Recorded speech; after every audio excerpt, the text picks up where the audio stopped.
All right, round 2, Stay Grounded podcast. We are coming at you with a little bit different one today. Yeah, we're on an all-time high once again. It's been a minute since you killed Miko, which was, when was that? That was October 26th. Yeah. And then we had a dry spell. Mm-hmm. And then we broke the dry spell into a million little pieces. yeah, that was crazy. Yeah.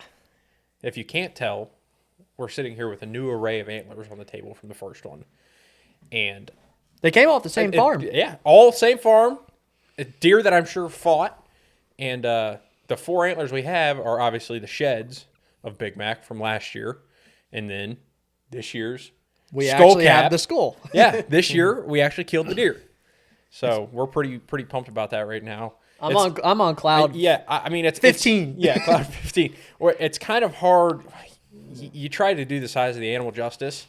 It's kind of hard to make a 180-inch deer look 180 inches with 175-inch antlers next to him. Yeah. Like there's no real size comparison to like understand how big this deer is. Yeah, and a great representation is whenever we get to post this video. I mean, the craziest thing about it is the deer was out there in the field with me for an hour, and watching him, I'm like, wow, like this deer is just unbelievably big. Until I picked up his rack today off the head, I didn't realize how crazy his mass was throughout the whole thing. Like it's the heaviest rack ever. That I've ever held. Yeah. I mean, you can't hold it with one hand. No, it's He carries so well. It's Yeah. unbelievable. to the tips. Yeah. But he's at least 6 or 7. Oh, he's minimum 6. There's a potential that he's 7, could be 8, but based off the history we have, we're going to call him 6.5. Yeah, I would say 6.5 is a good. But so this deer, I mean, yeah, let's restart this. Let's go back to the origin of this because, I mean, it's 2024. We're about to enter 2025. Mm-hmm. We hunted this deer last year. Technically, we hunted the deer the year before too. Yep. And he didn't do much changing that we would consider. Now, we don't have any way to determine that because we don't have his set of sheds from 2 years ago. Those sheds, up until we had that set of antlers in our hand, we were convinced he wasn't any bigger. Correct. Mm-hmm. Yeah. I mean, we didn't really know that he had grown much this year. But it's so hard to judge a deer like that, especially coming off of him technically losing a whole tine. It's so hard to judge the curvature and just the distinct characteristics within his rack. I mean, that's a hard thing to sit there and be like, is that 13.5-inch G2 or is that 12? Yeah. And once you get to that size, it's kind of hard to justify and know off of a trail camera picture, which I also think that our trail camera pictures, like every time we shoot a deer at this point, it's been like, okay, we think he's this big, and we're off by 10 to 12 inches every single time. Yeah, I've always said a big deer hides how big he really is so well once they've hit a certain point. And another thing is, with this deer's body, Oh my God. it was ridiculous. Well, even standing in the field, the footage you have of him, I don't think he looked like he had 13-inch G2s even in the video. The body comparison to his rack, it's hard to. He was a sheer monster, not even just in the rack form, just the actual body. Yeah, it's just an incredible animal. But let's reel it all the way back in. Yeah, let's go back to not last season. Season before was technically. Did you even hunt, I was the one with the muzzleloader tag? Mm-hmm. Yeah, and I hunted. We haven't even touched on this yet. Since the last podcast, he's since killed Longbrow, which is another monarch of the farm. So the first hunt I ever had on Crumble's farm, I passed Longbrow. I passed another deer we called the Short 410, and we ended up finding him dead last year. And then the real hunt for the deer that we had on camera was Big Mac. Yeah. And we saw Big Mac the first day ever. We saw him with our eyes, the first time ever being on the Crumbles farm in the 2022 season. We saw him right there next to Cedar Plot in the Gap. Remember? Yeah, driving around to put cameras out. Mm-hmm. And we all were kind of looked at each other. We all said the same thing. That's a 170-inch 8-pointer. We couldn't tell from 100 yards that he was a 10-pointer with little fours, but that was the first. And we said it every time we saw him from that point on. Oh my God! Look at his frame. He is the biggest, most framiest deer we've had on camera ever. But I never had even the slightest opportunity to even. I mean, we had pictures of the deer, but I didn't I don't even think I hunted him. No, we didn't have any standing food to hunt, and it was all bean stubble over there. It was just kind of hard to hunt with cut corn in the bottom. he was always going out the other way. Well, and this goes all the way back to Brock just randomly hanging cameras. Yeah, I mean, I got Yeah. like Snapchat memories of me taking pictures of the computer, and it's like 4 years ago, 2020. And you didn't And have a tag. You were No, just up there putting out I cameras. just putting up cameras. I mean, Yeah, I think I've seen 2 or 3 pictures from 21 of Mac that I'm pretty convinced was him. He was a 9-pointer, but he was, in my opinion, he looked like he was upper 40s, low 50s deer. So technically, you've known about this deer, Brock, for 4 years. yeah, ever since we bought the farm, I've known about this deer just from hanging those random stealth cams. I was just say, oh my God, you're literally lucky pick they 'em took up. a picture. Yeah, that's no joke. I mean, yeah, I've known him crazy. ever So- since then. And for me, dude, like to be able to take down not only Big Mac but Clyde too off the same farm, like those are the like staples of the farm. Like they're just they should almost be on statues at the entrance of the farm. Yeah, I mean, they've been the face of it ever since we've had the farm. Yeah, I it mean, was funny. I held up Mac's rack that Clyde's in the unit, and me and Dad kind of looked at each other. Dad goes, "Those 2 deer have fought 100 times. I guarantee you, those 2 deer have fought 100 times." And it was crazy to think about it at that point. I was like, "Yeah, I almost guarantee you they fought every year, multiple times." Yeah, and I will definitely tell you guys this. I think, and you guys got to see it all the way along the way, literally from sleeping in the blind for the deer to just the hours and hours of drive time between going to hunt and coming back to hunt, or going back to sleep, coming back up the next day.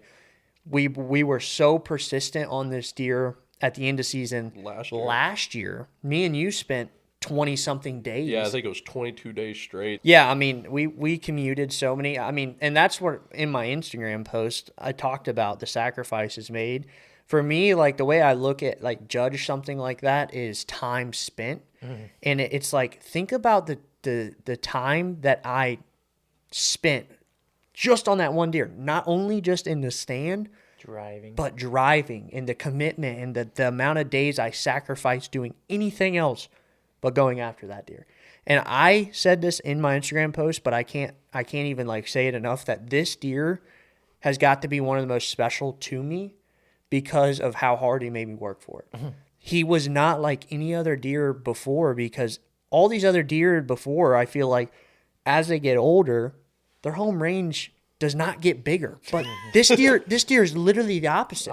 Yeah. And a week before you killed him, we had a picture of him on a part of the farm. In 3 years, we've never had a picture of him on. it was 1.42 miles away that this deer's picture was taken 3 days before I killed him. And he made a 1.4 mile walk to where I killed him 3 days later. And most people would think, oh, I'm out of the game. I'm 1.42 miles away from where this deer daylighted 3 days ago. They'd be like, nobody would ever think to hunt the spot that I did. But that's what the time spent taught me was, hey, you need to just consistently grind the spot that you know he's going to be at.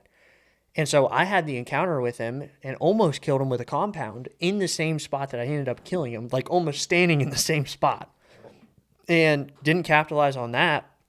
But I knew having that daylight encounter there, even if it was a month ago, he would be back. And it was persistence. That's what it was. It killed the deer. It was persistence. But so we go way back with this deer. It's 4-year basically chase. And I can't wait for this video to come out either, because it's going to be like a movie. It's going to be like its own, like just almost a movie on a specific deer, because there has been so much work. There's been so much development within our strategies and characteristics between us and to the farm and habitat improvement. Like literally, I think the habitat improvement killed this deer it personally. did 100%. Changed up where, because there was a specific way he used those 2 or 3 fingers in between Mansion and Cedar. Yeah. And it totally changed when he had the cover, The grass, to yeah. shortcut everything. Yep. And we watched him emerge out of the grass when he was killed. Yeah. This time. Yeah. And it was like a dream, you know. It's like you sit there and like, well, I don't know about you guys, but when I sit there and I play like 1,000 scenarios in my head of where this deer is going to come out, and usually it just never happens like you draw it up. They come from the opposite side, or they come from the wrong spot, or da da da. I just like had the picture the whole time, sitting there in the field, and I'm like, you know, I think he's just going to emerge out of the grass. And literally the moment that I saw him, I was actually recording. I was on other deer. I'm like, look at all these other deer. This one deer scared me. You know, a buck walked out of the grass in front of him. And I'm like, oh my gosh, here he is. Here he is. He came right out of the grass. And I was like, oh my gosh, this is like exactly how I drew it up to be. Yeah. It was crazy. But yeah, so like I said, it's a 4-year chase for this deer. A 4-year history, a 3-year chase is what I would say. Yeah, yeah. For one specific deer, and it all kind of really got drug out, honestly, longer than I thought, because in the early season, we had him in the feeder, which we pumped him full of analogics early season. He was there every night. We talked about going in there and filming him just eating out of the feeder one night. And we thought, you know, I called my shot on camera early season with you. I'm like, yeah, we're going to kill him in cedar because we had clover there. We fed him there. We got him used to the blind, used to using the setup. And then he didn't play his part. I mean, he vanished. Yeah. He was literally gone for almost a month. Yeah. And for a deer, you know, they talk about their summer patterns. I mean, obviously, a lot of deer have different summer patterns. We know this. But there's some deer that just don't. They don't change. Like, they summer pattern, and they live in one little block of woods. And then there's a deer like this that runs miles and miles, shows up at 5 different box blind setups. And it's just like, I almost think the deer that runs miles and miles, regardless of if he does it daylight or not, is the hardest one to kill. Yeah.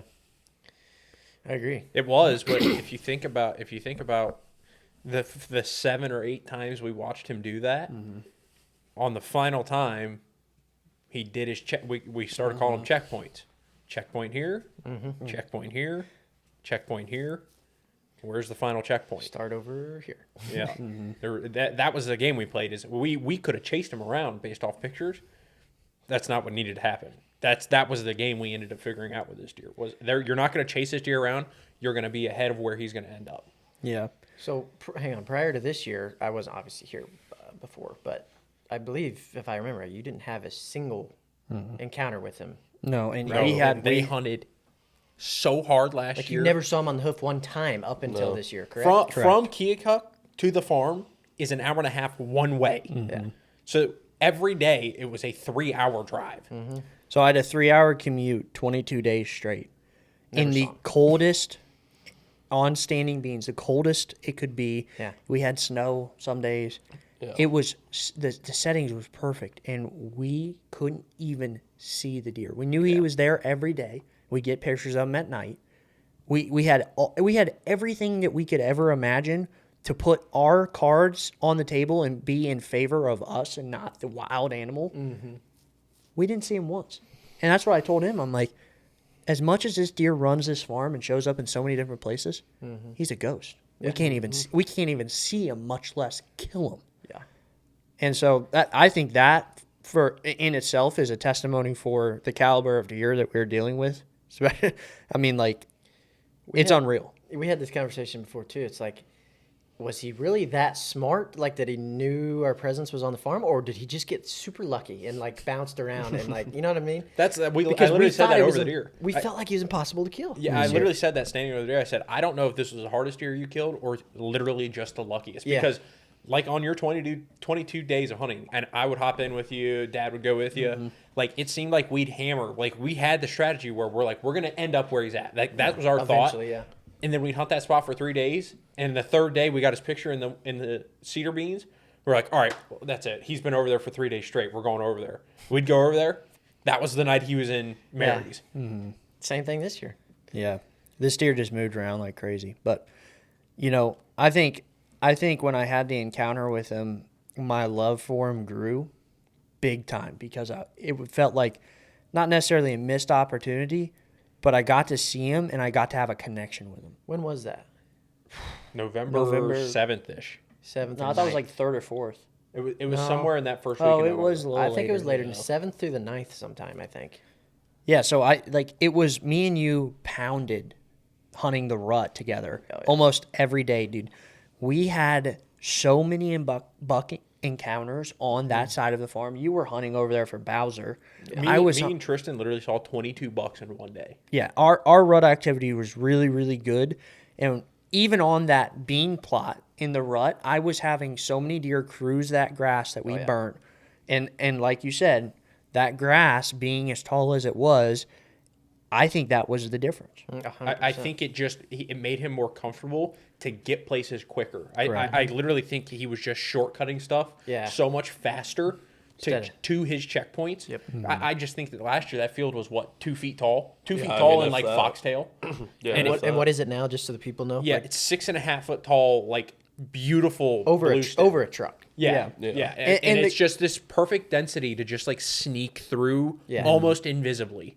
And that's exactly what it did, because when I went in to hunt, I literally walked the trail he walked out in the grass. I walked a mowed trail in, went in to hunt, marginal win, got in the blind, went by myself because one is marginal win, but two, I had something telling me the whole day that I just needed to go be by myself, just be in the presence of just these deer, and like almost feel like I disappeared. Like I felt like I was such one with the deer, and like I know that's gonna sound crazy, but like I felt a part of nature. I didn't feel like I was a human being existing, a threat to them, until I was like, okay, I'm shooting them right now. I'm shooting them, and everything changed. I And would I say was like, everything changed at that point, because then you were like, all of a sudden deer started like getting just a little bit weird. Like I am 110% a believer in the vibe and energy you go into the woods with.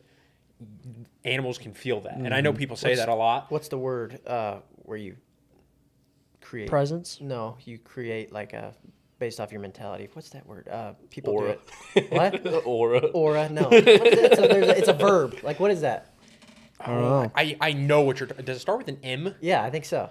What is that word? You're like Oh, I know what it is. creating it, like you're mentally thinking about it. to make it- Manifest. Manifest. Yes. Manifest, yeah. Yeah, that's basically what You're doing. It's all based manifesting the off hunt. mindset. Yeah, you're manifesting the hunt. But there's like when I was hunting Migo, I was hunting Migo on every wind, and I was not having a problem with any of it because I literally just went out there, and in my mind I was just like, I'm not here to kill. I'm here to hang out and have a good time and watch these deer and just be able to see some cool stuff happen. It happened every time and never had a problem with it. Yeah. Literally the night I was hunting him was a southeast wind. It was blowing in his face when he was walking at me. Yeah. Yeah, I definitely think the presence you bring to the blind with you and the vibe and the energy is 100% how your hunt's going to go. Like it just, it is the determining factor whether you kill or not, especially when it gets to a big animal like this. Yeah. Oh yeah. You don't bring any presence with you and you go exist, those deer have no idea you're there. Well, that's the whole part about chasing. Like what you and I went through this year is a more than what most people would bear, as far as like never seeing him, always feeling like you're one step behind. Like the mental game, people don't understand sometimes when It's the chasing most one important. specific deer. It is like insanely. It takes an insane amount of mental toughness. I mean, you saw me at multiple times. I'm like, dude, I hate this deer. Like I am so over this. Like It's very easy. Like as soon as you get down on what you're doing and you like lose hope in what you're doing, which I think is partially why it went on so long, is not that I necessarily lost hope. It's just hard to have hope when there's so little to give. Like I felt like I was grasping for any type of answers to why he did certain things and da da da da. And then Like like trying to make up scenarios, and none Exactly. of them at the end of the day make any sense.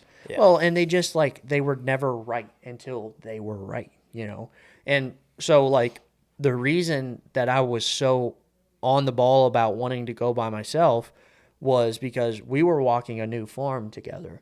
And I looked at Jesse and I said, Big Mac's standing in the field in the beans.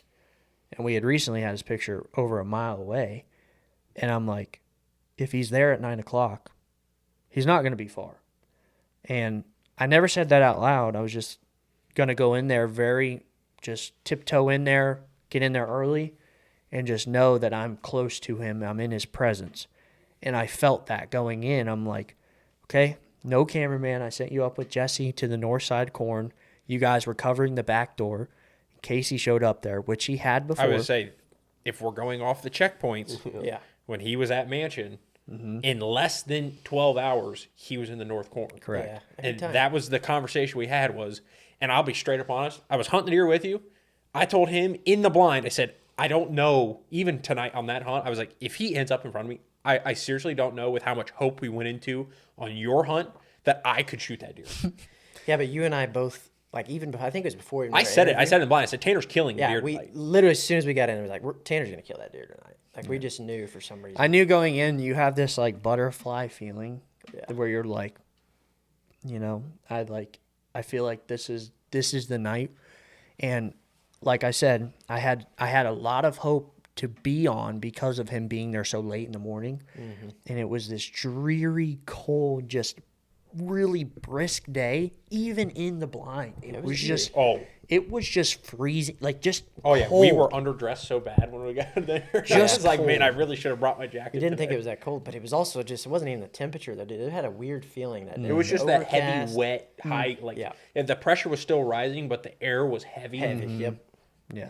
And I got in that blind, and the deer started pouring out. And when I say the deer started pouring out, you see in the shot clip how many deer run off, and you're That was like, after half the field had already run yeah, off too. yeah, Oh, yeah. And it's like, oh my, and that's just what's in the frame.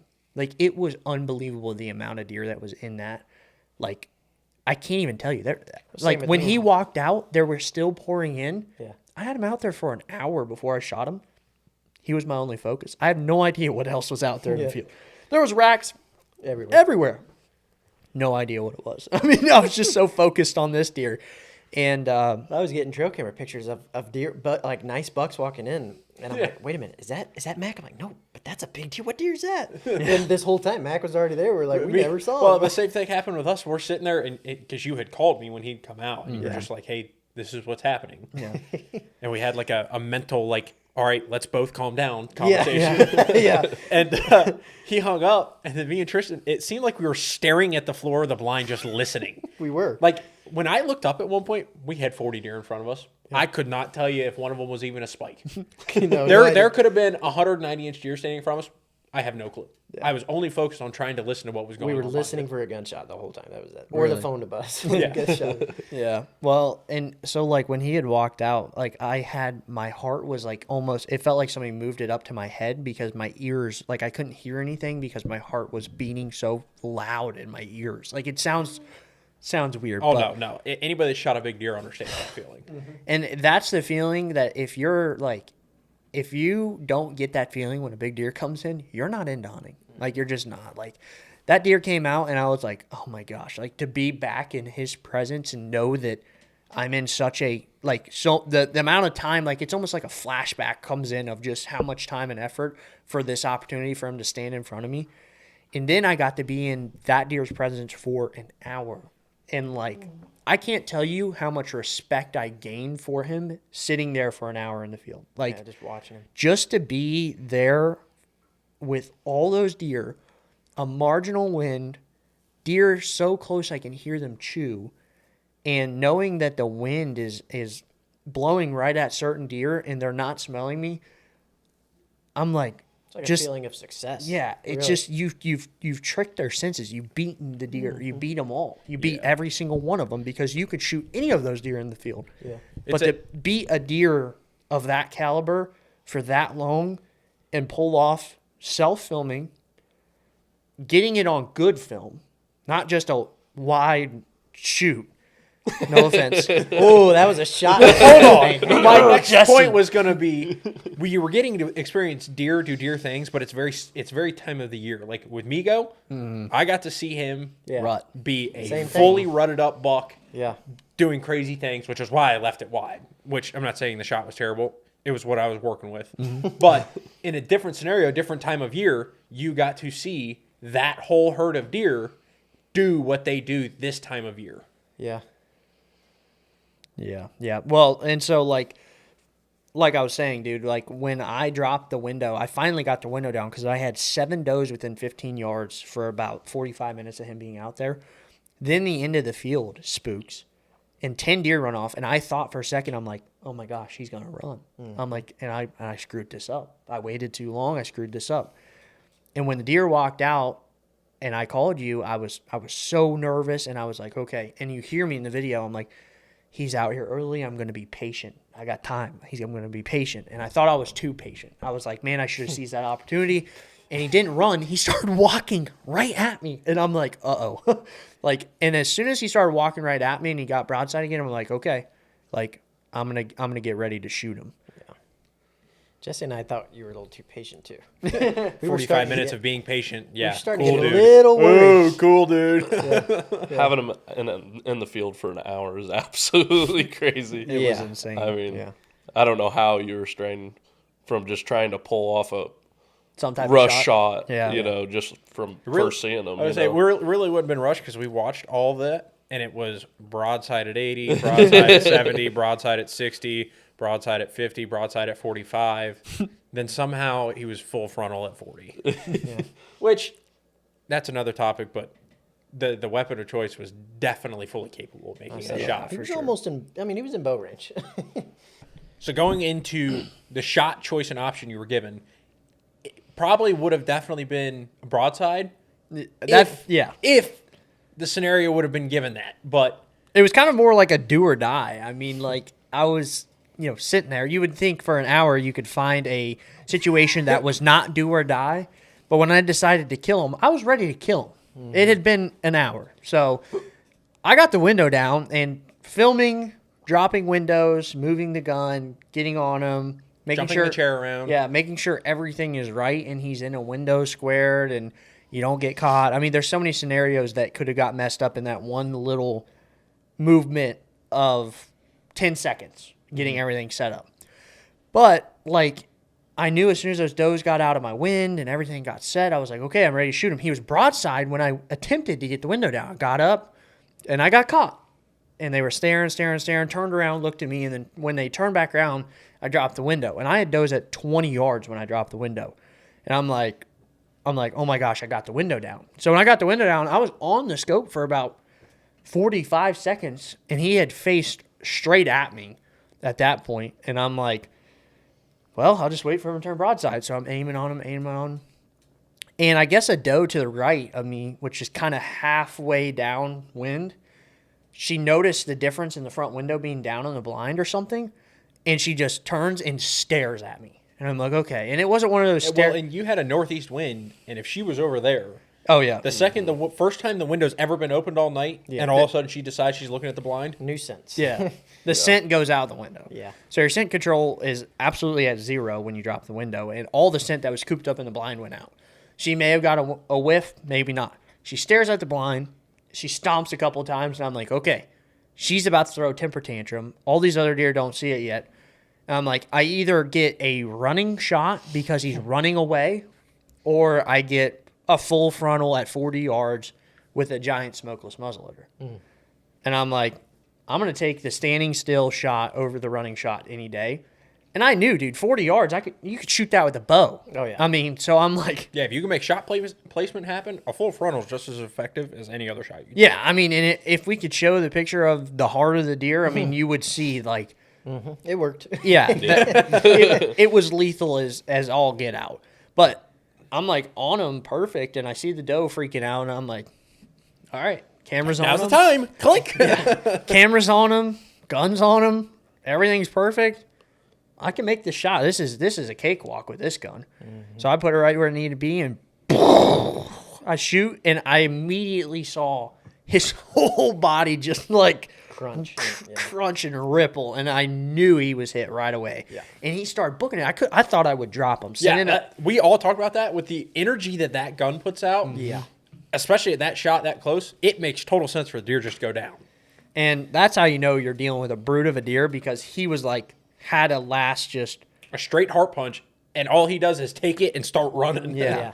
And he ran 45, 50 yards to the edge of the field, and I grabbed the camera. Deer literally went every direction. Like, there was white tails. There was racks this way. There was Yeah. racks this way. It was crazy. And I saw him get to the edge, and, like, I grabbed the camera, so I'm focusing on the camera, and I thought I saw him stop. And then in the camera, you hear me say, there he is. She's rack. Oh, he's going down. And I saw him just shake back and forth, and bang, he goes down. And I'm like, holy smokes, I start freaking out. And I think I waited a second to call you because, like, No, I called you because I sat there in the blind. I was like, Waiting well, for- I yeah. figured he's probably going to call Dad. He's probably going to call Brock. He's going to talk to didn't. the camera. I was like, I'll give him like 5 minutes, and then if I don't hear anything, I'll call him. Yeah, and I didn't do any of that. You seen my reaction? You're like, We got to put the windows back in the blind. It's just bouncing he's off the ripping walls. curtain down. Oh yeah. And I was trying to just verify. It feels like it happens so fast, and your adrenaline's moving so fast. Like I don't even remember what I said or what I did, but there was like it hit me with like, oh my gosh, I just shot him. I'm freaking out. I'm catching my breath. The stress levels were so high. I felt like I lost half of my head of hair.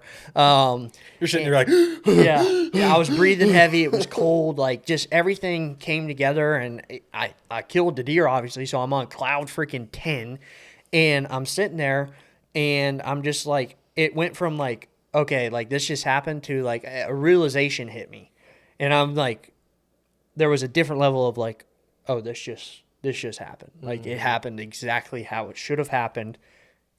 Perfect shot, perfect placement. Deer went down within eye shot. The video was absolutely insane. He came exactly from where I wanted him to come from, and like everything couldn't have been any better. yeah.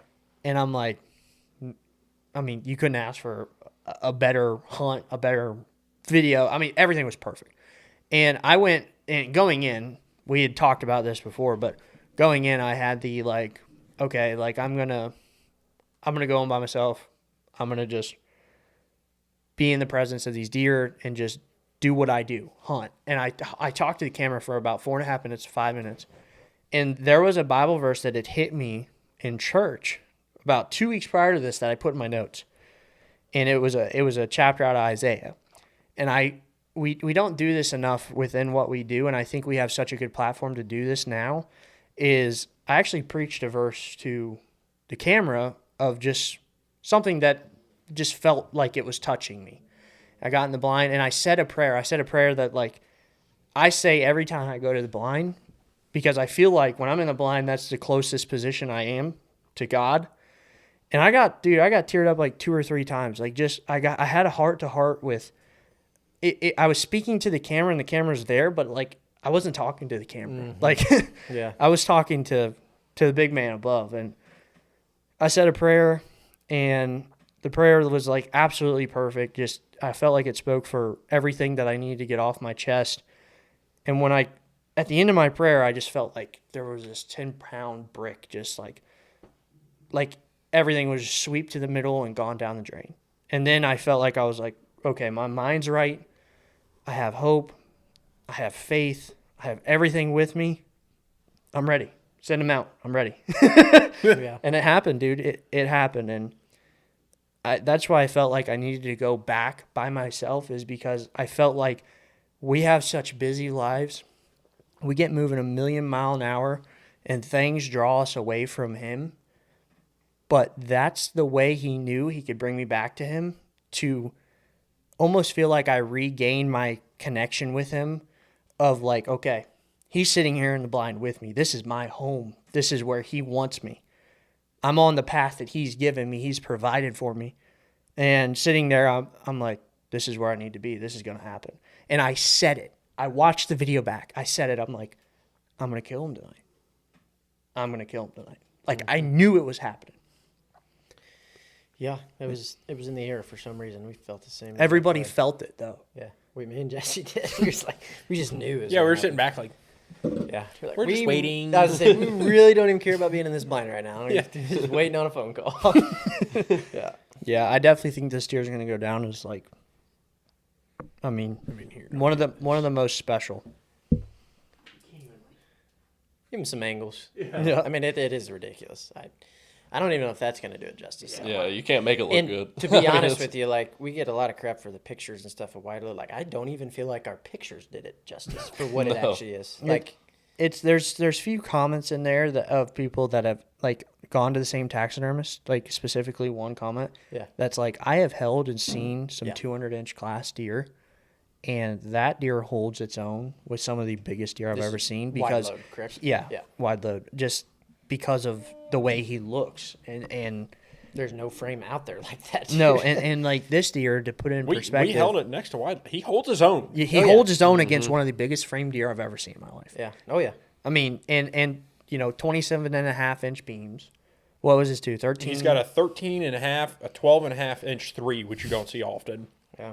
A 13 inch 2 here, and like almost a 12 inch G3 on that side. I mean, just a true. And I don't know that he has giant. mass except for his fourth circumference that is under 5 inches. Yeah.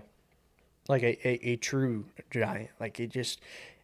And like once they get that big, like to a wide, I feel like Wide Load and Big Mac here are on the same caliber of just absolute monarchs. But like once they get to a certain size frame wise, like it's so hard to put it in perspective for somebody. It's easy for them to jump to a conclusion of like, there's no way like you guys long armed that, or you took it with a wide angle, or you did this, or you did that. I mean, obviously we want to show the deer off to its best, like characteristics and to the extent that we want to show them off and to do these deer justice after 4 years of history with them. But like, you almost got to hold these deer to be like, oh my god, to make them look smaller. Yeah. Because if you hold them how we always hold them, they just like they look ridiculous. Yeah. We're also, I mean, it's like the mindset of they grew it. Why wouldn't we showcase it? Yeah. At the end of the day, it's our deer. Yeah. We're going to take the picture exactly how we want to. Our mindset is always to do the deer justice. And why wouldn't you make the deer look as big as he is? When it's as special to us as it is. Yeah. It's You can worth it. shoot Like, whatever deer you want and take your pictures however you want. However it makes you happy. That should be everybody's motto. Whatever makes you happy, do what you want. We will never ever hold somebody to a standard of making sure their pictures are. Nobody's They do picture, whatever they want. Nobody's Oh, yeah. accomplishment in the hunting industry has any like. You can't put an opinion on somebody else's success, in my opinion. Yeah. Like, Dude, there's a whole group of people that literally get bent out of shape if their motto is 160-inch 4-year-old or bigger. People can't even keep themselves contained to like not comment on somebody's 130-inch 3-year-old. Yeah. Dude, we deal with so much land managing around here, and this is a totally different topic we could get into in a future podcast. We manage thousands of acres. Any one of our neighbors could shoot a 120-inch deer. I will make sure if they need help, I'm there to drag that deer out. I will take their pictures for them. I will make sure I'm there to help and congratulate them on their deer, because every single deer that is shot is so unbelievably special that you're taking the life of an animal. Like, I can't get behind people raining on other people's parades, because the reason that deer got shot is because the person that shot it got worked up over it. and got happy. Like it's somebody else's happiness, and anybody who is going to take away from somebody else's pride and their happiness with what they have killed, and just ultimately being in the outdoors, no matter what way, shape, or form it is, shame on them for doing that. or their attempt to, I think. Yeah, We kind of let it roll off. And opinions. I mean, obviously, we're on a platform where opinions are going to be posted, and that's fine. But that's why we don't engage with the negativity, is because, we don't want negativity. We want everybody to see the effort, the time, and the enjoyment and the happiness that this stuff brings us, and we want to bring that to them. I wish I could be there on everybody's blood trail. I wish I could be on everybody's hunt and see the emotion they get to go through, because everyone is like that. There is, I guarantee you, there is 99.9% of hunts where it's the same feeling you have. Oh, yeah. Holy cow. There's no other. This is the one I'm going to shoot. I've hunted him for this long. And even people's weekend gun hunt, they still, the deer getting shot got that person worked up. Oh, yeah.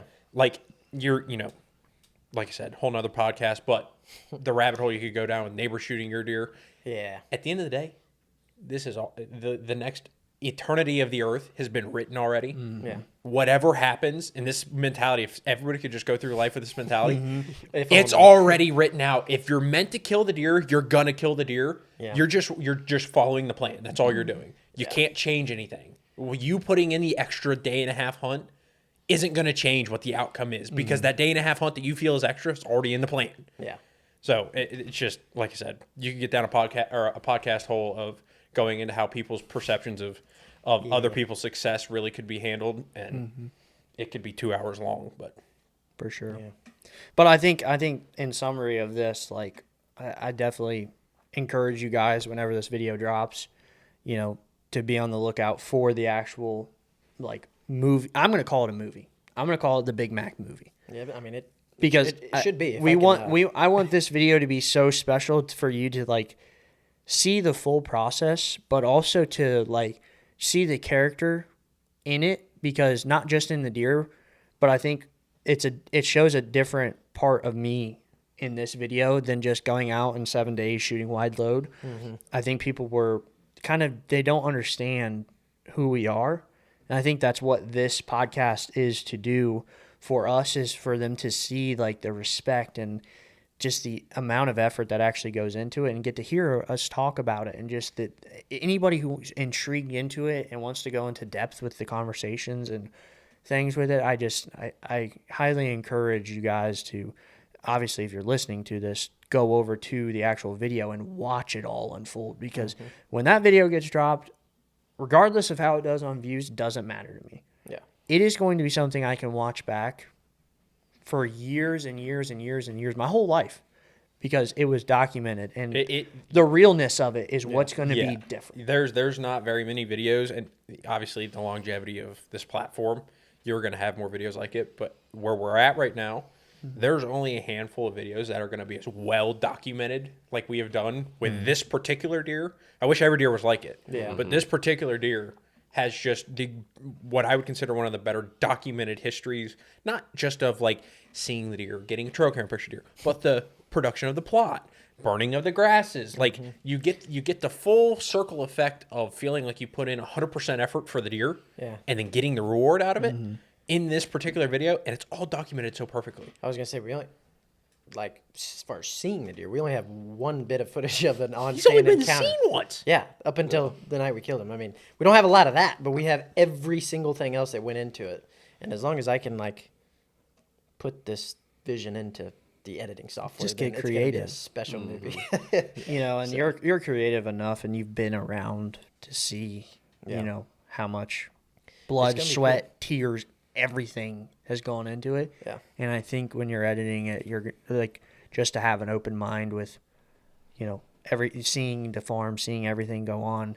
It's not just I film this and send it to you and say edit it. Like, you have time in.